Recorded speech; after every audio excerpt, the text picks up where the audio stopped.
গতকালকেও বাজার দেখছি আমরা, পরশুদিনও বাজার দেখছি। আজকে বাজার একটু বেশি মনে হচ্ছে, চড়া বেশি মনে হচ্ছে। গতকালকে আমরা আরো একটা বাজারে গেছিলাম, মাইচুরি। কিন্তু গতকালের বাজার চেয়ে আজকে বাজারে এখানে দাম বেশি বলে মনে হচ্ছে। এখন নিতে পারি না। সমতলের সাইডে একটু পাহাড়ি গরুর চাহিদা আছে। এখন ধরেন অথেন্টিক খাবার দাবার সবকিছু মিলাই এখন মানুষ একটু অর্গানিক জিনিস পছন্দ করে বেশি। আর মানুষ ঘরে পালানো কিংবা প্রাকৃতিকভাবে বড় করছে এরকম গরুগুলো একটু প্রায়োরিটি দেয়। এই জন্যই মূলত আমরা এখন আসছি আসলে মূলত গরু দেখতে, কিনতে আসি নাই, কিন্তু বাজারের দামটা মোটামুটি আমাদের সাধ্যের ভিতরে, এই জন্য দাম মিলছে। একটা গরু নিচ্ছি, ছোট দেশি গরু, মোটামুটি বাজার আগের চাইতে অনেক ভালো।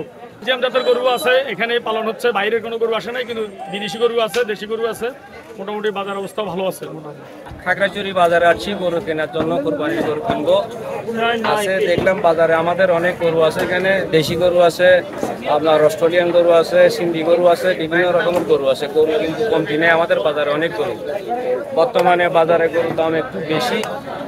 গরু আমার যে বাজারের মধ্যে হলে আমি কিনবো, নাইলে আরো আগামীতে আপনার আগামী বৃহস্পতিবার সামনে বাজার আছে, ওই বাজার থেকে দেখে কিনবো। ওয়ালটন আবারও মিলিয়নিয়ার অফারে ওয়ালটন ফ্রিজ কিনে আপনিও হয়ে যেতে পারেন মিলিয়নিয়ার।